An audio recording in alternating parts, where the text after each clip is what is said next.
Mga kababayan, ito po yung patunay na yung flood control corruption or flood control scam, pagnanakaw sa pondo para sa flood control ay nagsimula po nung administrasyon ni dating Pangulong Duterte.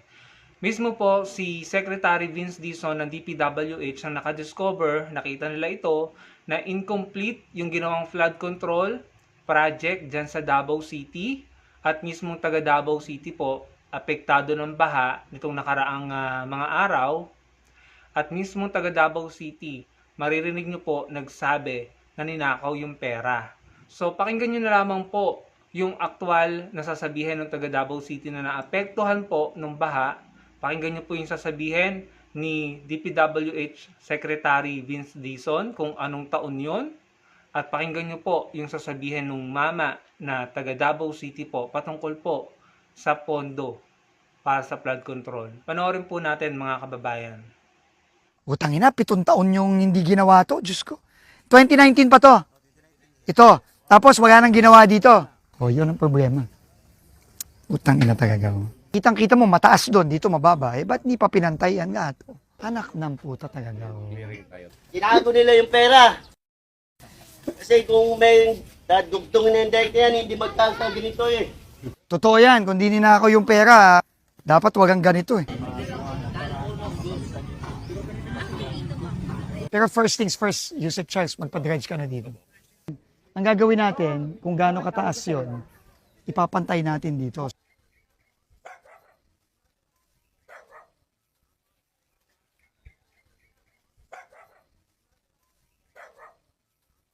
Utang ina, 7 taon yung hindi ginawa to. Diyos ko.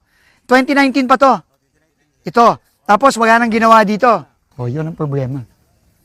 Utang ina talaga. Kitang-kita mo, mataas doon. Dito mababa. Eh, ba't hindi pa pinantayan nga ito? Anak ng puta talaga. Tinago nila yung pera. Kasi kung may dadugtong na indirect yan, hindi magkakasal ganito eh. Totoo yan. Kung di ninakaw yung pera, dapat wagang ganito eh. Pero first things first, Yusek Charles, magpa-dredge ka na dito. Ang gagawin natin, kung gaano kataas yon, ipapantay natin dito.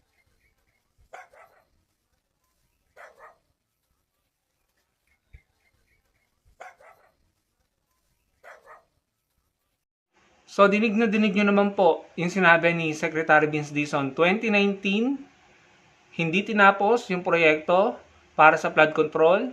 Anong resulta? Nung mga nakaraang buwan at nakaraang araw, sobra po ang baha dyan sa Davao City. Dyan po sa mga lugar na yan na pinakita nila. And narinig nyo rin naman, yung mama or lolo yata yon nagsabi, taga Davao City po yun, na naapektuhan po yung bahay nila ng baha, ang sabi, ninakaw daw po yung pera. No? So, yun po siguro yung kanyang nasambit na dahil nga po yung flood control na infrastructure na pinagawa doon sa kanilang lugar ay hindi naman po tinapos. Incomplete. Kaya ang resulta, binabaha po sila.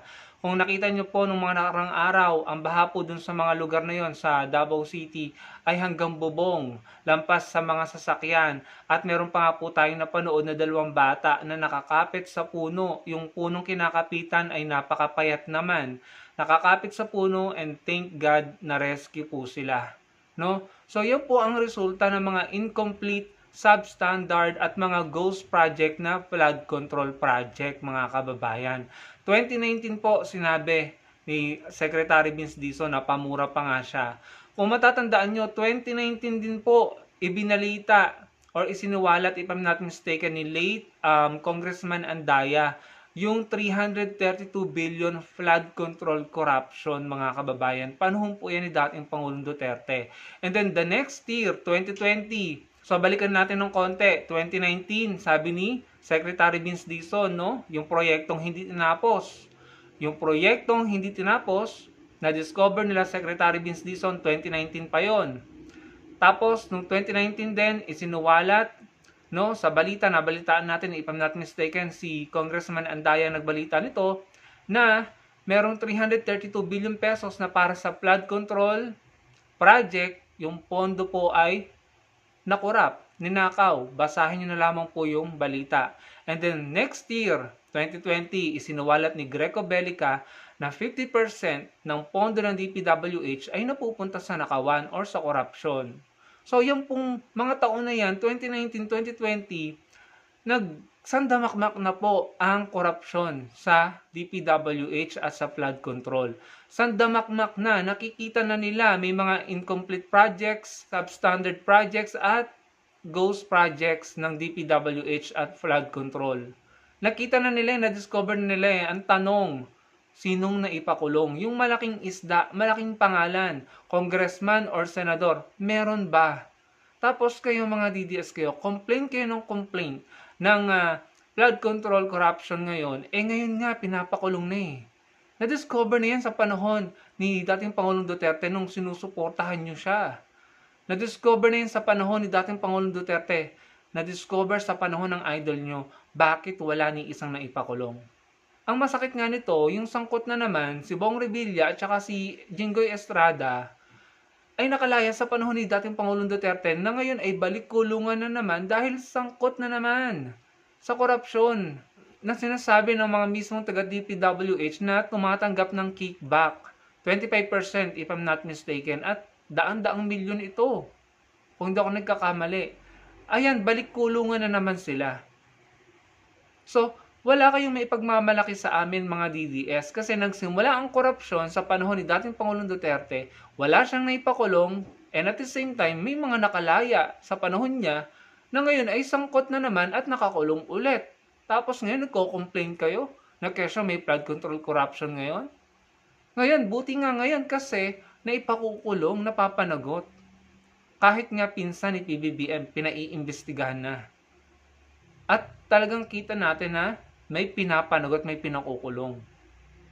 Tapos ngayon, mamukat-mukat mo si Senator Ping Lacson.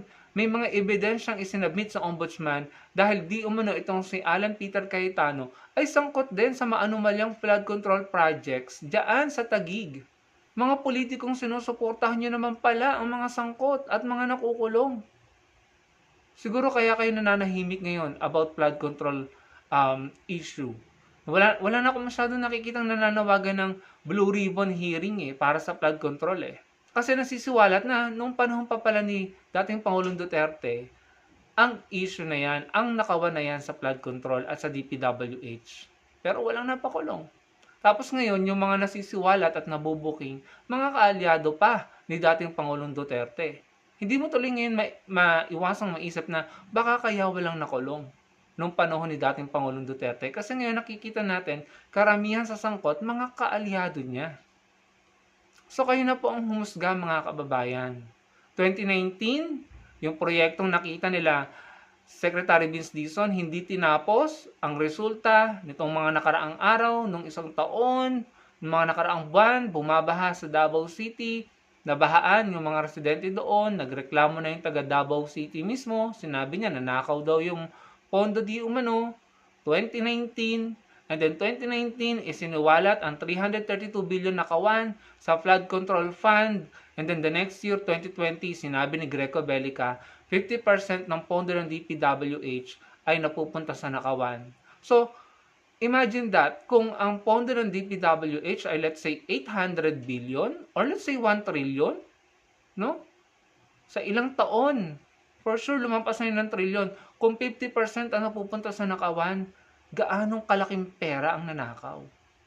Pero walang napanagot nung panahon ni dating Pangulong Duterte. Hindi po ba mga kababayan? So, yun lang naman. Nagra-raise po tayo ng awareness dito. Kayo na po ang bahalang humusga at mag-isip. Baka sakaling ma-realize po natin pare-pareho na pumili na ng mga tamang tao na iluluklok natin sa 2028. Sana matuto na po tayo mga kababayan na mga tamang tao, matatalino, honest, tapat, walang bahid ng katiwalian, matapang, na paglilingkuran po tayo mga Pilipino. Sana po yung mga ganung uri ng public servant ang iluklok natin sa 2025. Hindi violente sa salita, hindi violente mag-isip. Sana po ganun.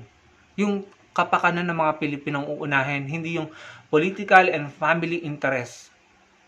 No? Tayong mga Pilipino ang paglilingkuran. Sana po ma-realize po natin na yung mga ganung matitinong tao ang iluklok natin sa pamahalaan. Hindi yung ilulugmok tayo sa nakawan, sa korupsyon, sa kamangmangan, lalo po tayo maghihirap kapag ganyan. Kaya maging matalino po tayo sa pagpili. Pakiusap po sa 2028. Maraming pong salamat sa panonood.